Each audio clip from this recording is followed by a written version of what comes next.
पिछले चंद लेक्चर्स में हमने कुछ टिप्स और ट्रिक्स के ऊपर बात की। इस लेक्चर में भी आप समझ लें उसी की कंटिन्यूएशन है और ये सारी वो चीज़ें हैं जो कि आप शुरू से भी जब हमने अपना कोर्स स्टार्ट किया था तो उसके दौरान भी हम ये सारी बातें करते रहे हैं। लेकिन हमने थोड़ा-सा इनको एक साथ कंपाइल किया और कुछ चीज़ें इसमें ऐसी भी हो सकती हैं जो कि शायद आपके लिए करना ज़रूरी तो ना हो, लेकिन वो बहुत ज़्यादा हेल्पफुल हो आपके वर्क फ्लो को स्मूथ रखने के लिए। आइए कुछ मज़ीद चीज़ें भी देखते हैं।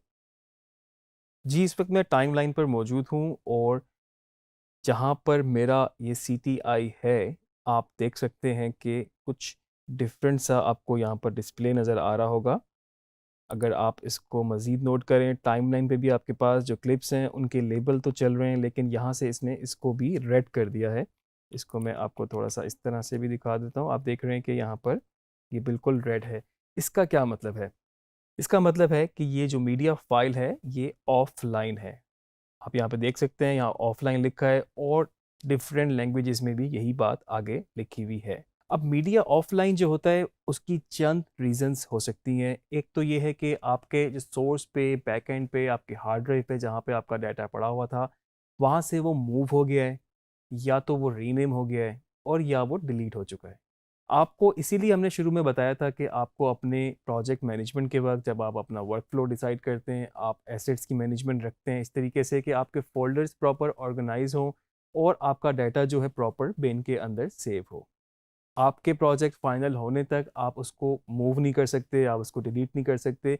इवन कि अगर आपको अपना सिस्टम, कंप्यूटर ही चेंज करना हो, तो इसके लिए ज़रूरी है कि सारा डाटा एज़ इट इज़ आपके पास किसी ड्राइव में कॉपी हो और वो सारी फाइल्स वहाँ पर आप उसको जब कनेक्ट करेंगे, प्रोजेक्ट खोलेंगे, तो वो उसको सारा पाथ उन्हीं ड्राइव्स के फ़ोल्डर्स के अंदर से मिल सके। तो इस वक़्त क्या हुआ है कि ये इस वक़्त डाटा जो है, वो किसी और ड्राइव में मूव हो चुका है और बैक एंड पे उसको वो फ़ाइल मिली नहीं, तो इसलिए उसने उसको ऑफ़लाइन कर दिया। अगर तो आपके पास गलती से डिलीट हो गया है, तो आपको करना ये है कि आपको उसको दोबारा कॉपी करना है। आप सेम डेस्टिनेशन पे, सेम जगह पे जहाँ पर आपने पहले कॉपी किया था, वहाँ कॉपी करेंगे तो चांसेस हैं कि जब आप प्रोजेक्ट खोलें, तो वो उसको ऑटोमैटिकली कनेक्ट कर ले। लेकिन अगर आपने कहीं और उसको कॉपी कर दिया है और आप अब उसको कनेक्ट करना चाहते हैं, तो उसका तरीका मैं आपको बता देता हूँ। वो सेम फ़ाइल एग्ज़ैक्टली आपकी बेशक कहीं पर भी हो, लेकिन वो फ़ाइल सेम होनी चाहिए, उसकी रेज़ोल्यूशन, उसका फ़ाइल नेम, हर चीज़ सेम होनी चाहिए, इन एंड आउट पॉइंट। अगर मैं यहाँ पर राइट क्लिक करूँगा, तो यहाँ पे मेरे पास ऑप्शन आएगी लिंक मीडिया की। इस लिंक मीडिया को मैं क्लिक करूँगा। अब आपसे ये पूछ रहा है कि ये वाली फ़ाइल है, आप इसको यहाँ से लोकेट करेंगे और लोकेट के बाद आपको ये लास्ट पाथ भी शो कर रहा है, जो कि इसका ये पूरा पाथ पूरा फ़ाइल नेम के साथ आ रहा है। और अगर आप उसी पाथ पे जाके देखें, आपको ये फ़ाइल नहीं मिल रही, जैसे कि मैंने आपको पहले बताया था कि उसको मैंने किसी और फ़ोल्डर में कॉपी कर दिया है, तो उसके लिए आपको वो पाथ याद रखना ज़रूरी है। इस फ़ाइल को करंटली मैंने डी ड्राइव के रूट के ऊपर कॉपी किया है।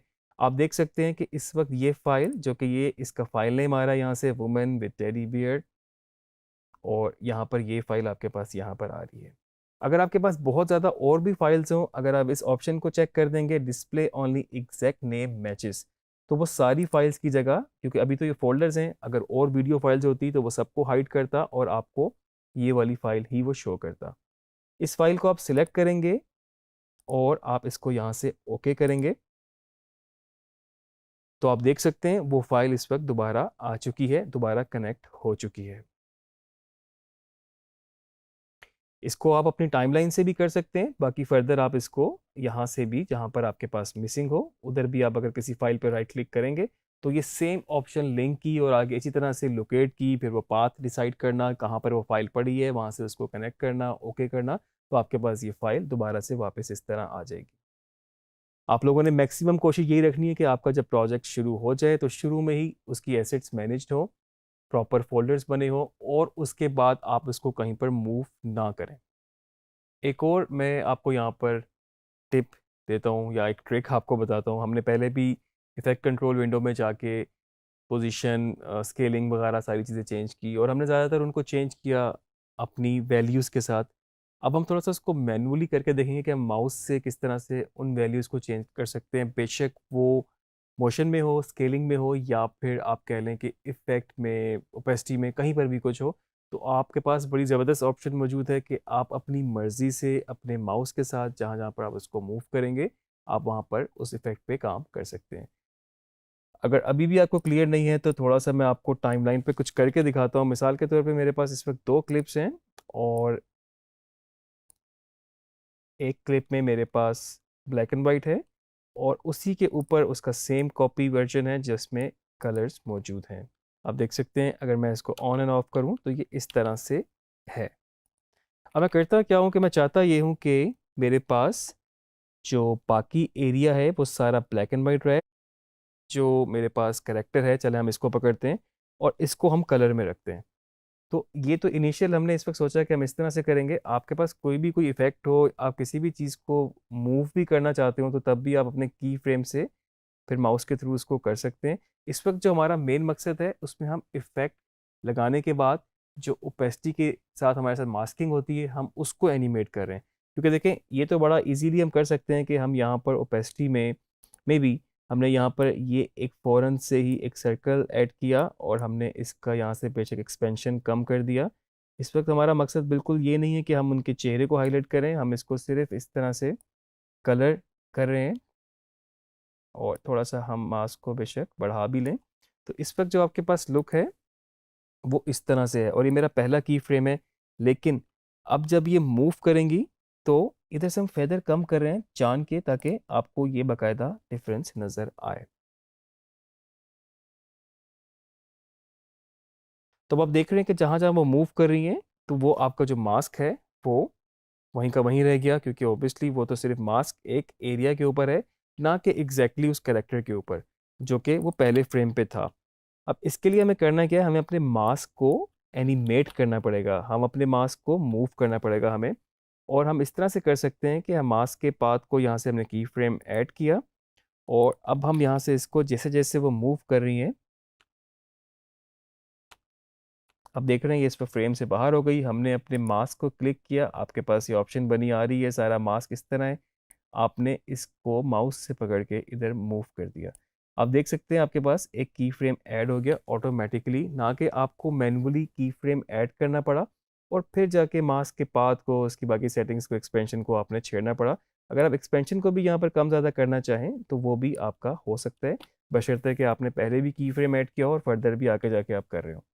फर्दर हम इसको प्ले कर सकते हैं या फिर हम फ्रेम बाय फ्रेम जा सकते हैं। अभी तो इसमें मूवमेंट बहुत ज़्यादा तेज़ नहीं है।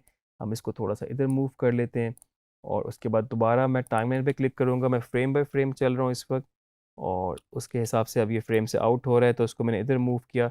आप देखें जैसे ही मैं इसको मूव करता हूँ आपके पास यहाँ पर एक की फ्रेम ऐड हो जाता है। अब ये यहाँ पर आउट हो रही हैं तो थोड़ा-सा यहाँ करेंगे और उसके बाद फिर टाइमलाइन पर आएँगे और फ्रेम बाय फ्रेम मूव किया। अब इसको हमने यहाँ पे मूव कर दिया।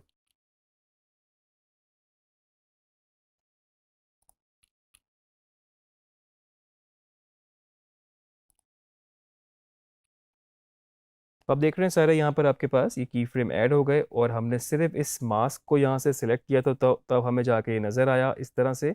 फिर हमने की फ्रेम्स, हमने एनिमेशंस को ऑन किया।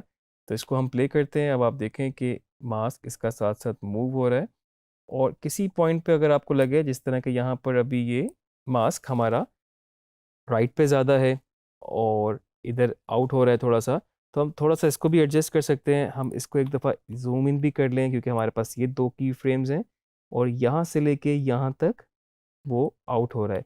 तो बीच में हम एक की फ्रेम और ऐड कर दें, हमें मैन्युअली ऐड करने की ज़रूरत है इसलिए नहीं, हमारी एनिमेशन ऑन है और हम अपने माउस के साथ ही इसको इधर थोड़ा-सा एडजस्ट कर लेंगे और इस वक़्त वो फिर आउट नहीं हो रहा। इसकी एक वजह ये भी होती है क्योंकि आप देखें कि वो फ्रेम जो की फ्रेम ऐड है वो वहाँ से फिर मूव करेगा नेक्स्ट पे।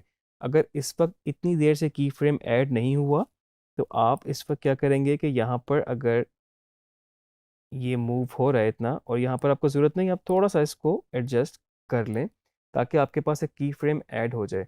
अब जो नेक्स्ट मूवमेंट होगी वो इस की फ्रेम से होगी, ना कि इससे पहले वाले से। इससे पहले वाले से फिर आपके पास आउट होने का चांसेस ज़्यादा हो सकता है। अब यहाँ पर आप इसको इधर मूव कर लें, की फ्रेम ऐड हो रहा है टाइमलाइन पे दोबारा और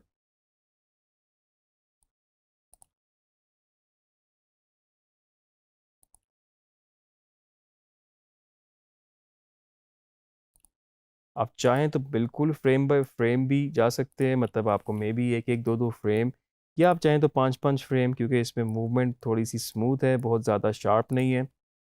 जिस तरह से भी आप लेके जाना चाहें उसको आप लेके जा सकते हैं।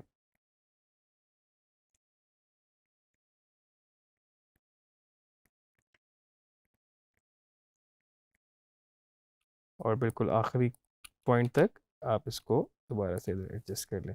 हम इसको एक दफ़ा बड़ी स्क्रीन करके देखते हैं। आपको डिफरेंस नज़र आ रहा है, ये हमारा मास्क था और ये इसके साथ साथ मूव कर रहा है।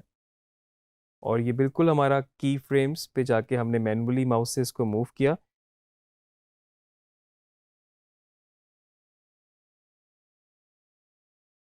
इसके अलावा आपने किसी और चीज़ को भी इस तरह मूवमेंट देनी हो, बेशक वो स्केलिंग पोजीशन से या रोटेशन से रिलेटेड हो, अब आपके लिए बार बार फ्रेम बाय फ्रेम या चंद फ्रेम आगे जाके वैल्यूज़ को चेंज करके एडजस्ट करना शायद थोड़ा सा मुश्किल हो सकता है। तो उसके लिए भी आप अगर यहाँ पर की फ्रेम ऐड करते, आप इधर से इसको पकड़ते, तो आप जिस तरह अभी ये मूव हो रहा है, आप देख रहे हैं कि वो ऊपर ये वाली क्लिप, तो आप उसको इस तरीके से भी मूव कर सकते थे। तो मेन पॉइंट ये है कि आपने इसको जिस एरिया पे आपने काम करना है, आपने उसको सिलेक्ट करना है, एनिमेशन ऑन करनी है, और जहाँ जहाँ पर आपका CTI मूव करेगा, जिस हिसाब से आपको चेंज करना है, आप वहाँ पर वो चेंजेस कर सकते हैं। मैं एक्सपेक्ट करता हूँ कि ये आपको काफ़ी इंटरेस्टिंग लगी होंगी, सारी जितनी भी हमने आपको टिप्स दी, जितनी भी आपको ट्रिक्स बताई, इनको अडॉप्ट करना, इनको फॉलो करना आपके लिए काफ़ी फ़ायदेमंद साबित हो सकता है। और मुझे लगता है कि जितनी प्रैक्टिस आप करते जाएंगे उसके साथ साथ ये सारी ट्रिक्स ऑटोमेटिकली आपके अंदर खुद सा खुद डेवलप होती रहेंगी।